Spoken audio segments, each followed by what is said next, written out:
ouvrir nos Bibles ensemble dans l'Épître aux Hébreux, au chapitre 11.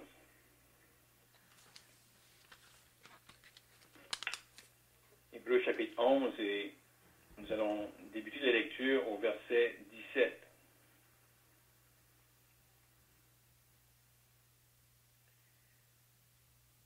C'est par la foi qu'Abraham offrit Isaac, lorsqu'il fut mis à l'épreuve, et qu'il offrit son fils unique, lui qui avait reçu les promesses, et à qui il avait été dit, en Isaac, tu auras une postérité appelée de ton nom. Il pensait que Dieu est puissant, même pour ressusciter les morts. Aussi, il retrouva son fils, ce qui est une préfiguration.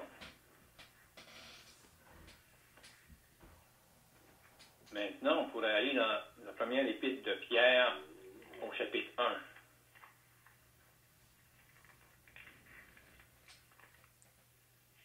Pierre, chapitre 1.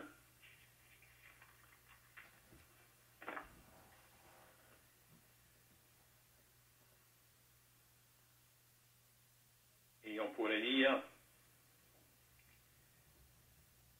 à partir du verset 3.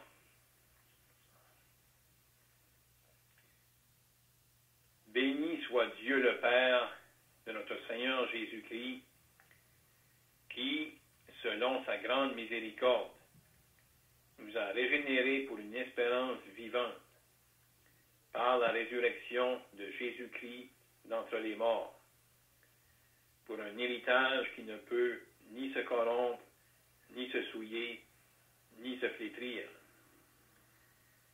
Il vous est réservé dans les cieux, à vous qui, par la puissance de Dieu, êtes gardés par la foi pour le salut prêt à être révélé dans les derniers temps.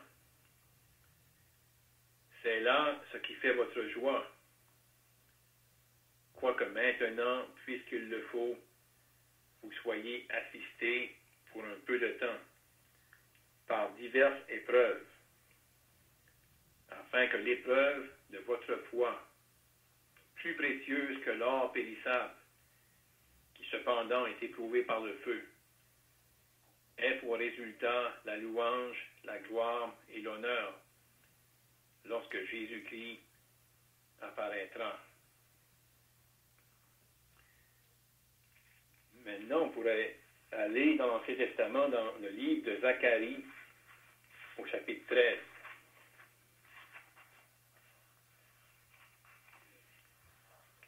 Zacharie, chapitre 13, et on va lire à partir du verset 8.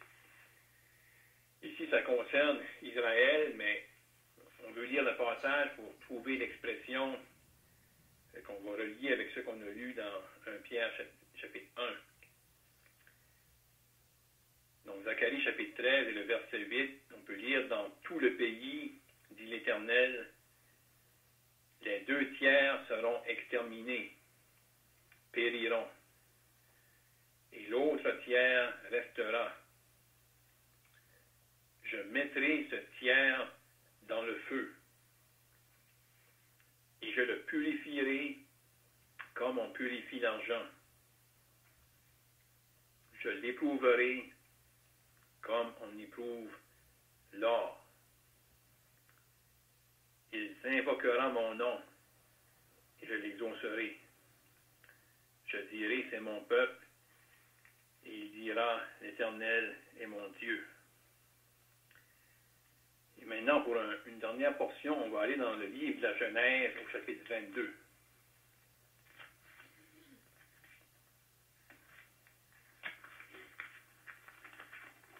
Genèse, chapitre 22. Nous allons débuter la lecture au verset 1.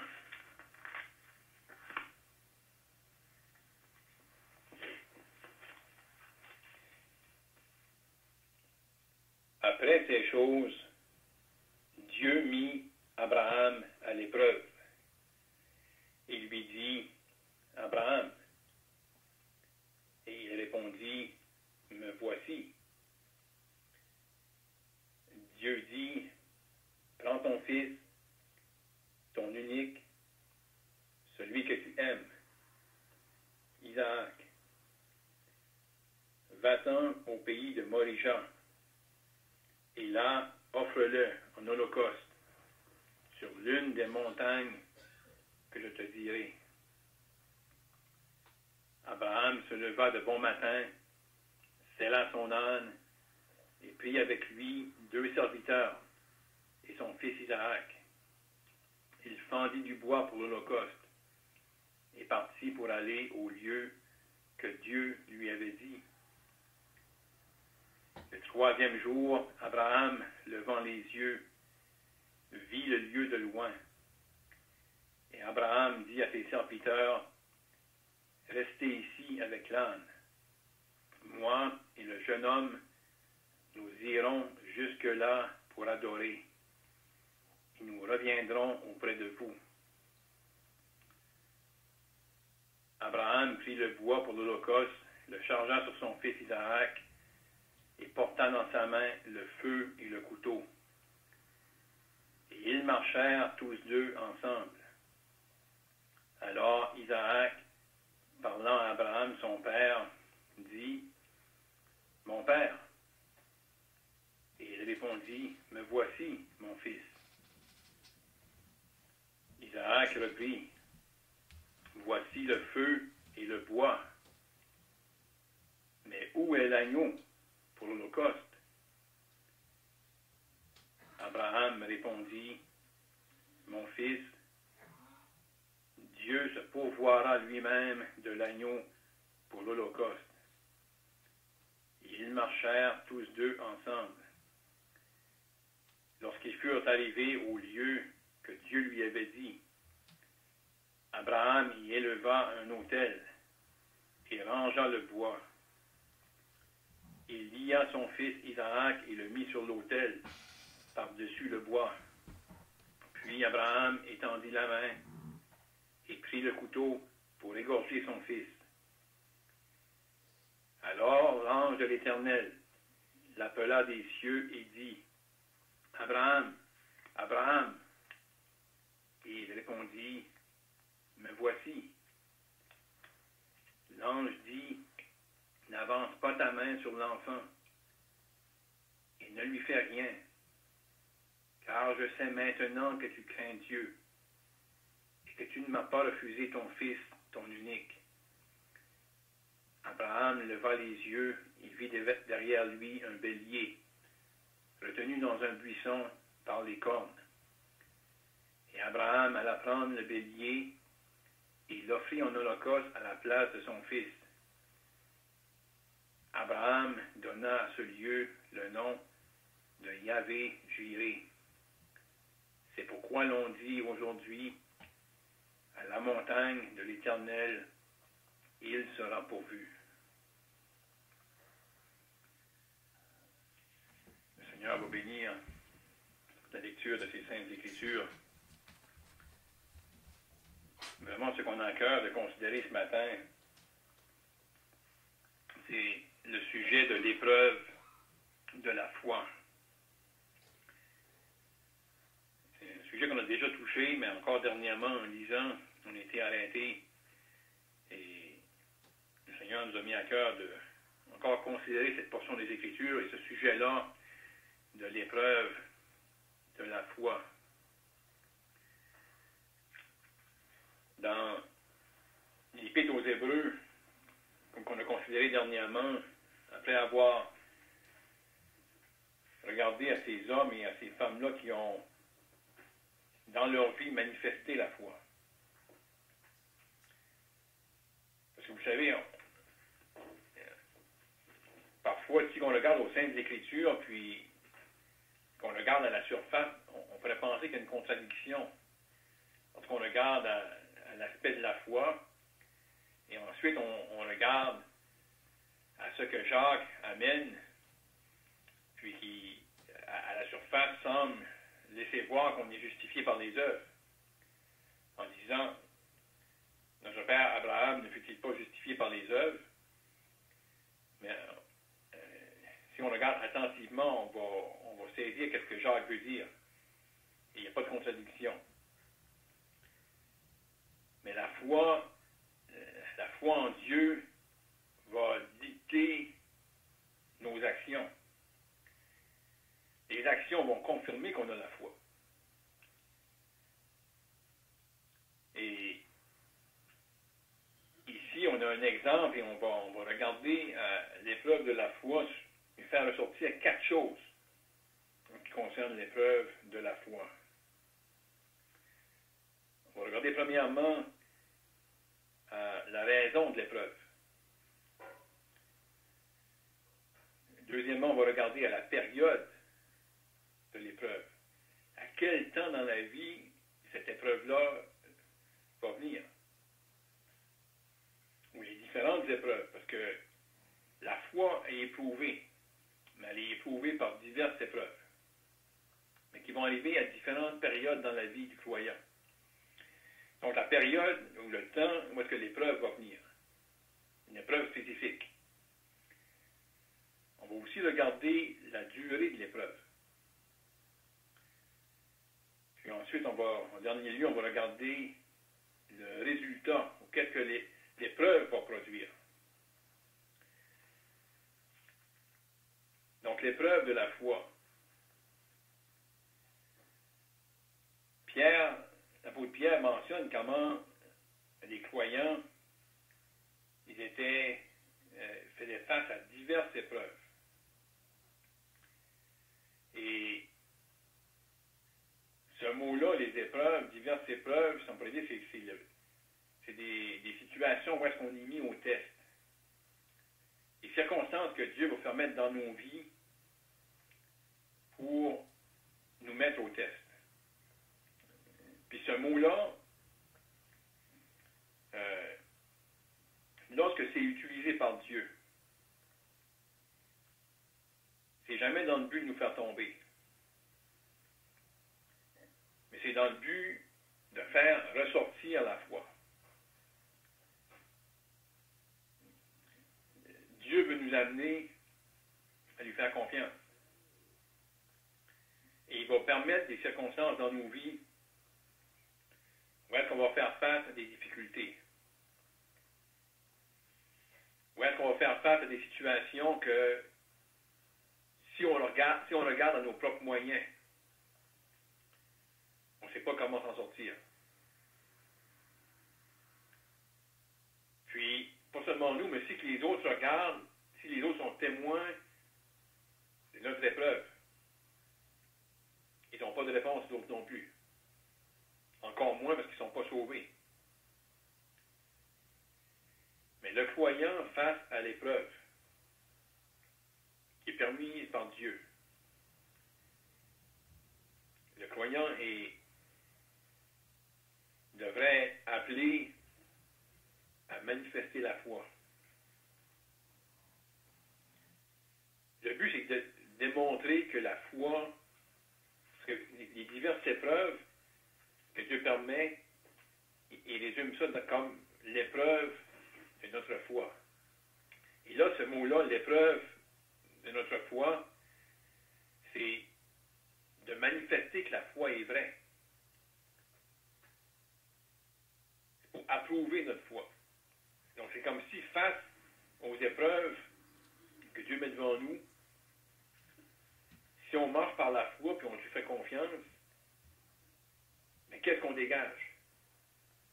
On dégage que notre foi est vraie, que notre foi repose en Dieu. Puis si on pense à l'exemple d'Abraham, justement de manifester que notre foi est vraie, ça a un aspect aussi envers les inconvertis qui vont observer. Parce que le monde qui nous entoure ne voit pas l'intérieur. Ils vont voir nos actions, ils vont voir la façon qu'on agit face à des situations, Puis là, on peut manifester face à une circonstance que vraiment on dépend sur Dieu. On sait que dans la vie d'Abraham, qu'on va faire référence un peu plus tard, mais il y a eu des occasions où Dieu a permis des épreuves et Abraham aurait dû manifester sa confiance en Dieu, mais il a failli. Donc, comme si on va y faire référence plus tard, Abraham va revenir et éventuellement il va y avoir d'autres épreuves que Dieu va permettre pour encore qu'Abraham manifeste sa foi en Dieu. Mais dans l'exemple qu'on a lu, lorsqu'il va venir pour offrir son fils, on pense comment Abraham, lorsque Dieu lui a demandé ça, il est parti avec des serviteurs et son fils. Il y avait 2 témoins avec lui. Et lorsqu'il va venir, puis qu'il va dire à ses serviteurs, restez ici. Moi et mon fils, on va aller pour adorer et on va revenir. À ce moment-là, les serviteurs ne savaient pas tout ce qui allait se passer. Mais sûrement, lorsqu'il est revenu, puis qu'Abraham a raconté tout ce qui s'est passé, les serviteurs ont pu être témoins d'une chose. Abraham avait foi en Dieu. Abraham faisait confiance à Dieu. Devant quelque chose qu'eux ne pouvaient pas comprendre. Puis Abraham aussi ne pouvait pas le comprendre pleinement. Mais en faisant confiance à Dieu, il savait qu'il y avait une solution. Et Dieu s'est révélé. Donc, il y avait une raison, il y avait un but à l'épreuve dans la vie d'Abraham. Démontrer que sa foi était vraie. Démontrer ça devant les autres. Puis aussi développer sa confiance en Dieu. Ça nous amène au deuxième point, la période de l'épreuve. À quel moment cette épreuve-là arrive dans la vie? Abraham, avant d'arriver là, il avait connu un temps de la famine. Et face à la famine, puis si on prend l'expression qu'on trouve dans Genèse 22,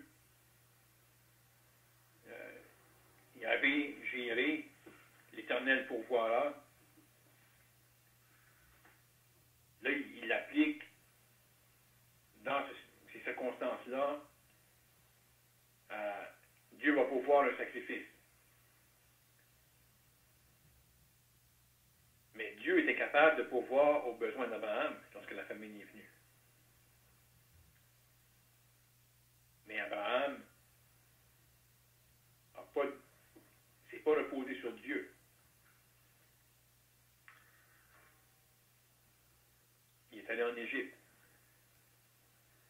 Et lorsqu'il est remonté, il est revenu à Bethel. Et là, il a invoqué le nom de l'Éternel.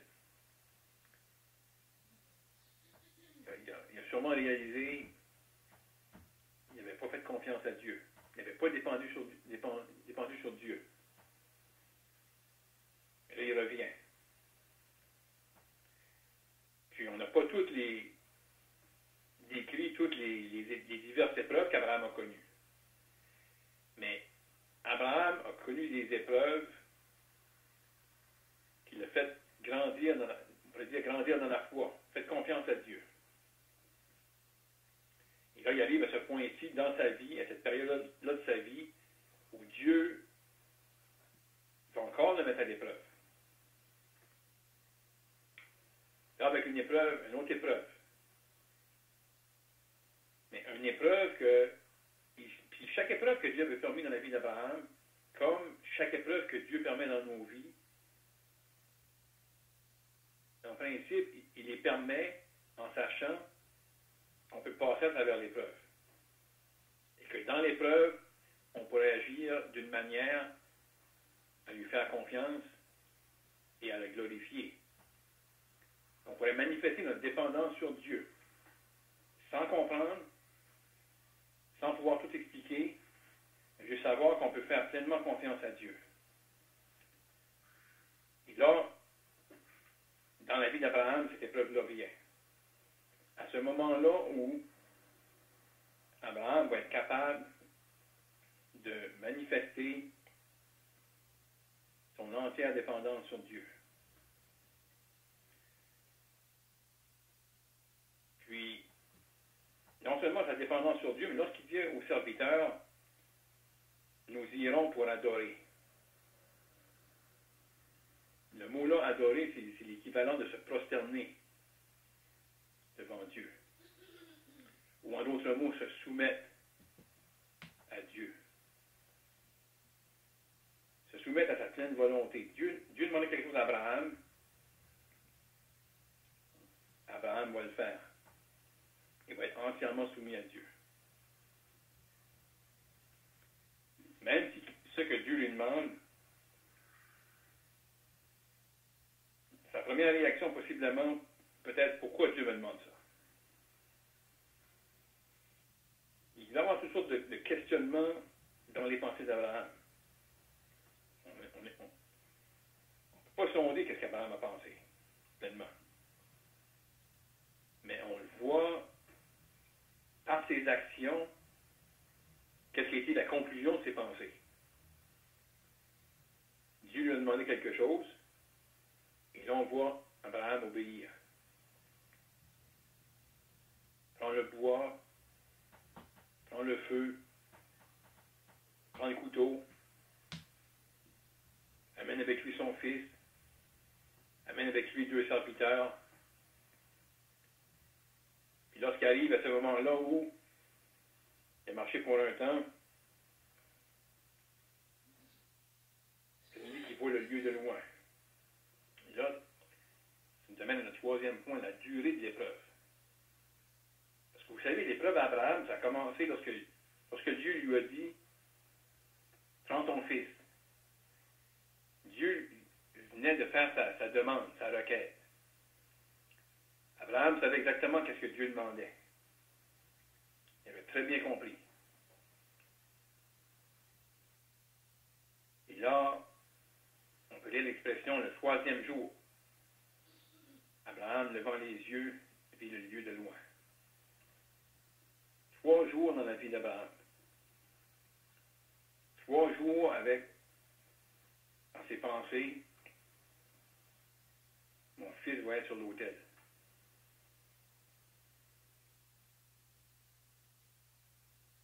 On a de la misère à concevoir comment ce qu'Abraham a pu faire. Puis, ses serviteurs, comme on a mentionné une fois que toute l'histoire a été racontée, les serviteurs devaient voir la foi manifestée dans les actions d'Abraham, dans les paroles d'Abraham, dans la marche d'Abraham. Abraham a marché fermement vers ce lieu-là. Après ces 3 journées-là d'épreuve, il pouvait dire à ses serviteurs, restez ici. Il pouvait dire avec assurance, on va aller pour adorer, puis on va revenir. Il pouvait seulement dire ça par la foi. C'est ça que Hébreu nous révèle. C'est par la foi qu'Abraham a offert Isaac. Puis, Dieu l'a arrêté juste au moment. On sait que Dieu savait tout. Mais quand c'est arrivé à ce point-là, il l'a arrêté juste au moment où il allait l'offrir en sacrifice. Dans le cœur d'Abraham, c'est comme si l'action était commise. Et Dieu le voyait comme si c'était déjà accompli.